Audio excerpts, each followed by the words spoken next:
Belasan tahun lalu, Scottie Barnes hanyalah seorang bocah miskin yang hidup di lingkungan kriminal.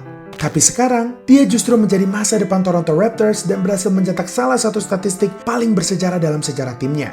Ketika melawan Steph Curry, Jimmy Butler, dan Warriors pada 28 Desember 2025, Barnes berhasil mengumpulkan triple-double 23 poin, 25 rebound, dan 10 assist. Total reboundnya itu adalah yang terbanyak dalam sejarah tim. Tapi masih ada fakta lain yang lebih menakjubkan dari capaian Barnes itu. Ini adalah pertama kalinya seorang pemain Raptors mencetak triple-double setidaknya 20 poin dan 20 rebound. Dan sejak tahun 1980, Barnes adalah pemain kedua setelah Nikola Jokic yang bisa mencatat triple-double 20 poin, 25 rebound, dan 10 assist di NBA. Scottie Barnes juga sudah terpilih sebagai All-Star 2 kali. Dan sekarang dia punya kontrak sebesar $225 juta atau sekitar 3,8 triliun rupiah. Dan angka itu masih bisa meningkat lagi sampai $270 juta atau sekitar 4,6 triliun rupiah. Terbanyak dalam sejarah Raptors. Jadi gimana seorang Scottie Barnes yang dulunya harus berjuang mati-matian hanya untuk bertahan hidup, sekarang bisa jadi bintang NBA dan namanya berada di samping legenda-legenda NBA dalam rekor bergengsi? Kisah Scottie Barnes berawal di Palm Beach, negara bagian Florida pada tahun 2001. Di satu sisi, Palm Beach adalah wilayah yang sangat mewah dengan segala rumah dan villa-villa miliaran sampai triliunan rupiah, serta puluhan kapal pesiarnya. Tapi Barnes hidup di sisi Palm Beach yang lain. Dia menghabiskan masa kecilnya di sebuah kota kecil sekitar sana bernama Riviera Beach. Tempat ini mempunyai tingkat kriminalitas yang sangat tinggi, bahkan sampai punya reputasi sebagai surganya narkoba. Dengan situasi seperti ini, seorang bocah bisa dengan mudah terjerumus ke hal-hal yang jahat. Apalagi untuk Scottie Barnes. Karena dia tidak memiliki seorang ayah dan ibunya, Kathleen, harus menghidupi 4 anaknya sendirian. Sungguh kehidupan yang sangat berat. Kathleen mengorbankan segala yang dia punya untuk bekerja siang dan malam hanya agar Barnes dan saudara-saudaranya bisa sekolah. Bagi Barnes, basket akhirnya bukanlah olahraga biasa, tapi lebih ke tempat untuk berlindung dari realita hidup yang pahit. Setiap pulang sekolah, Barnes selalu pergi ke lapangan di gereja dekat rumahnya dan bermain bersama orang-orang yang lebih besar dan jauh lebih tua darinya. Dan sedikit yang Barnes tahu, ternyata di tempat itulah dia bertemu dengan seseorang yang akan mengubah hidupnya dan keluarganya selamanya. Sosok ini bukanlah seorang agen atau pencari bakat dari sekolah-sekolah atau program yang besar, tapi hanyalah seorang bapak-bapak bernama John Simpson. Dia adalah seorang buruh di pabrik makanan, tapi dia juga mengumpulkan para bocah untuk membentuk tim amateur Athletic Union dan melatih mereka melawan tim-tim hebat di seluruh Amerika. Suatu ketika, Simpson memutuskan untuk berhenti melatih mereka karena urusan pekerjaan. Tapi saat dia mengecek kondisi anak-anak asuhnya setahun kemudian, Simpson sungguh menyesali keputusannya. Banyak dari mereka berhenti belajar dan keluar dari sekolah. Bahkan sampai ada satu anak yang nyawanya melayang karena terlibat pertikaian dengan geng-geng di sana. Karena itu, Simpson gak mau mengulangi kesalahan yang sama lagi. Saat melihat Barnes bermain, Simpson merasa bahwa bocah ini mirip dengan Magic Johnson. Badannya besar, tapi dia hebat dalam mengoper bola. Simpson akhirnya mengajak Barnes untuk bergabung di tim AAU-nya.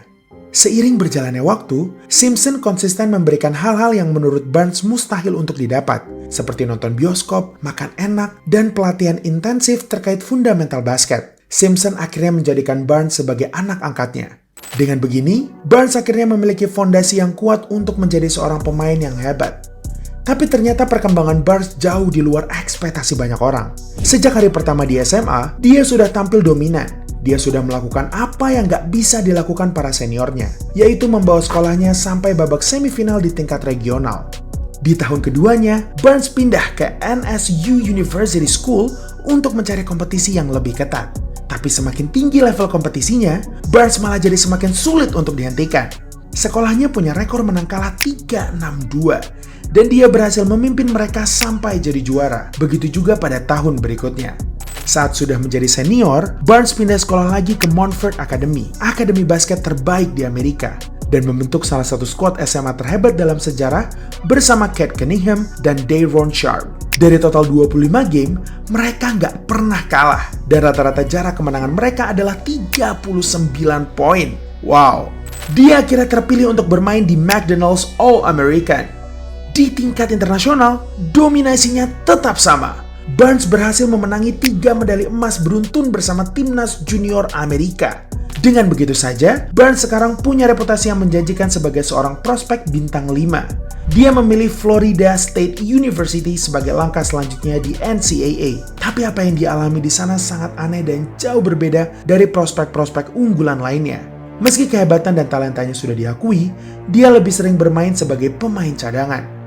Dari total 24 game, dia cuma jadi starter 7 kali saja. Banyak orang mulai mempertanyakan potensi Barnes. Kalau di kampusnya sendiri dia masih mati-matian untuk jadi starter, bakal jadi apa dia kalau masuk NBA nanti?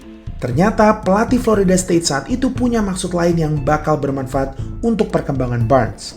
Barnes dituntut untuk melakukan segala hal di lapangan, gak cuma mencetak skor saja. Dan hal seperti itu dimulai dari membuktikan mentalnya dengan bermain impresif dari bangku cadangan. Barnes akhirnya mencatat rata-rata 10,3 poin, 4 rebound, 4,1 assist, dan 1,5 steal per game dengan waktu bermain 24,8 menit bersama Florida State. Namanya terpilih sebagai ACC Freshman of the Year sekaligus Sixth Man of the Year. Dia adalah satu-satunya pemain yang bisa meraih 2 gelar itu di satu musim yang sama. Barnes akhirnya mendeklarasikan dirinya untuk masuk ke NBA Draft 2021. Tapi saat hari itu tiba, dia malah menjadi salah satu topik yang paling kontroversial. Dengan urutan keempat di NBA Draft 2021, Toronto Raptors memutuskan untuk mengambil Scottie Barnes. Dibanding Jalen Suggs dan banyak pemain yang capaiannya jauh lebih impresif, mereka malah memilih pemain cadangan dengan pick 5 besar itu. Saat itu, ada 2 sisi dalam penilaian kemampuan Barnes.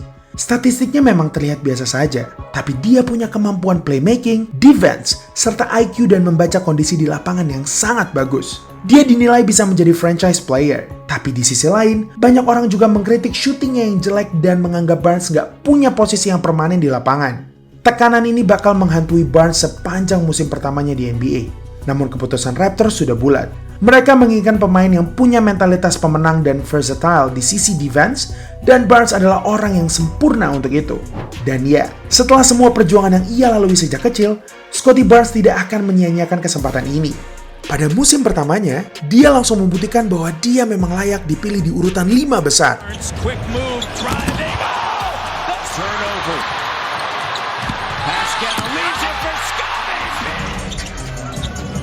Claxton gets denied. Leads the break. Barnes attacking the 10 and a Cavs have missed their last 6 to no look. Oh, how sweet it is. Gerak-gerik dan pengambilan keputusannya justru sudah terlihat seperti pemain senior, bukan seorang rookie. Di sisi offense, langkahnya sangat agresif untuk mendekati ring. Dia pun bisa membaca posisi rekan timnya yang mana yang bisa lebih mudah untuk mencetak skor. Di sisi defense, kehadiran dan energinya sangat pas untuk strategi Nick Nurse yang keras. Keraguan orang-orang terhadap Barnes yang gak punya posisi tetap justru sekarang jadi sebuah keuntungan dalam permainannya. Sepanjang musim, performanya konsisten dengan torehan 15,3 poin, 7,5 rebound, dan 3,5 assist per game dengan akurasi field goal 49,2%. Barnes akhirnya terpilih sebagai Rookie of the Year, dan ini adalah sinyal yang sangat bagus untuk karirnya di NBA. Tapi saat masuk ke playoff, Barnes juga sekaligus menerima pukulan hebat pertamanya di tingkat profesional. Di game pertama melawan Sixers, Barnes hampir mencetak triple-double, 15 poin, 10 rebound, dan 8 assist. Tapi di saat yang sama, dia juga mengalami cedera ankle yang membuatnya harus absen 2 game beruntun. Dan Raptors akhirnya tereliminasi setelah 6 game. Namanya sudah mulai diakui di NBA, tapi di detik itu juga dia malah langsung jatuh. Tapi Barnes tidak menyerah begitu saja. Musim berikutnya saat melawan Luka Doncic dan Mavericks, dia berhasil mencetak 11 poin, 11 rebound, dan 10 assist. Triple-double pertamanya di NBA. Capaian ini adalah salah satu buah dari kerja keras Barnes selama jadi pemain cadangan saat berkuliah. Dia bisa menjadi pemain all-around dan bakal jadi semakin menyeramkan lagi kalau ditambah dengan wingspan-nya yang panjang itu. Tapi yang terjadi dalam beberapa tahun berikutnya lah yang akan membuat Barnes menjadi pemain yang semakin jago. Raptors akhirnya memutuskan untuk masuk ke era baru. Pascal Siakam ke Pacers, OG Anunoby ke Knicks, Fred VanVleet ke Rockets, Nick Nurse digantikan oleh Darko Rajakovic. Pada dasarnya, semua sosok yang membawa Raptors jadi juara pada 2019 sudah pergi. Squad Raptors akhirnya jadi semakin muda dan Barnes adalah pemimpinnya. Tapi ini bukan sekedar sebuah pencapaian, karena tugasnya akan jadi jauh lebih berat. Pada musim 2023-2024, Barnes akhirnya masuk ke dalam jajaran pemain All-Star. Performanya sangat solid dengan rata-rata 19,9 poin, 8,2 rebound, 6,1 assist, dan 1,3 steal per game. Semuanya meningkat dibanding musim-musim sebelumnya. Dari yang awalnya bermain di lapangan gereja untuk bersembunyi dari orang-orang jahat, sampai berdiri bersama para bintang NBA.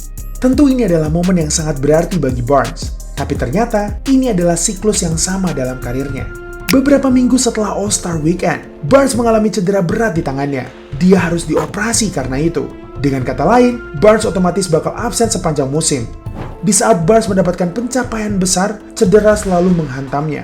Sama seperti saat dia mendapatkan gelar Rookie of the Year. Bagaimanapun, Raptors tetap sangat puas dengan apa yang Barnes berikan di lapangan. Mereka akhirnya memberikan perpanjangan kontrak yang besar kepada Barnes. Kontrak ini bisa berarti dua hal. Pertama, Raptors telah mempercayai Barnes sebagai pusat dari masa depan mereka. Kedua, Barnes harus bermain lebih hebat setelah pulih dari cedera untuk membuktikan bahwa dia layak untuk mendapatkan semua uang itu. Bagaimana responnya? Ini yang dia lakukan.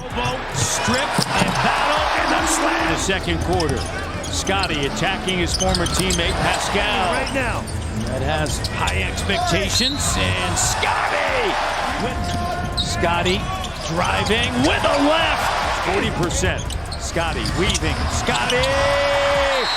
Di game ini, Barnes mencetak 35 poin, terbanyak sepanjang karirnya. Barnes mau menunjukkan kalau dia bukan cuma sekadar fasilitator di lapangan, tapi dia juga bisa bermain dominan di saat Raptors membutuhkannya. Tapi seorang franchise gak mungkin bisa menggendong timnya sendirian. Dan manajemen Raptors paham betul tentang hal itu. Mereka akhirnya mulai menambahkan mesin pendukung untuk Barnes, yaitu Brandon Ingram. Musim ini, Barnes dan Raptors mulai menunjukkan perkembangan yang bagus untuk jadi tim yang kuat di wilayah timur. Saat video ini dibuat, mereka telah mencatat rekor menang kalah 4-3-3-5, jauh meningkat dibanding 3 musim sebelumnya. Barnes pun dipilih jadi All-Star lagi pada Februari kemarin setelah mencatat rata-rata 18,2 poin, 7,5 rebound, 5,9 assist, 1,5 steal, dan 1,5 blok per game dengan akurasi field goal 50,4%. Scotty Barnes punya jalannya sendiri untuk menjadi seorang bintang, dan tidak semua orang bisa memberikan hal yang sama jika mereka berada di posisinya. Sekarang dia bisa mencetak double-double maupun triple-double kapanpun yang dia mau. Dan yang paling menarik dari semua ini, dia masih berusia 24 tahun. Kalau dia sekarang bisa mencetak 20 poin, 25 rebound, dan 10 assist dalam satu game, maka kita masih bisa melihat dia memberikan produktivitas yang jauh lebih mengerikan lagi dari itu dalam beberapa tahun ke depan. Itulah episode kali ini. Udah nggak zaman lagi bikin jersey berminggu-minggu. Di Easy Sportswear 4 hari jadi. Free design, bisa custom satuan. Harganya mulai dari 100 ribuan aja. Gas pantengin all shopnya ya. Jangan lupa like dan subscribe agar channel ini bisa berkembang dan menghasilkan video menarik lainnya. Thanks for watching, I'll see you in the next video.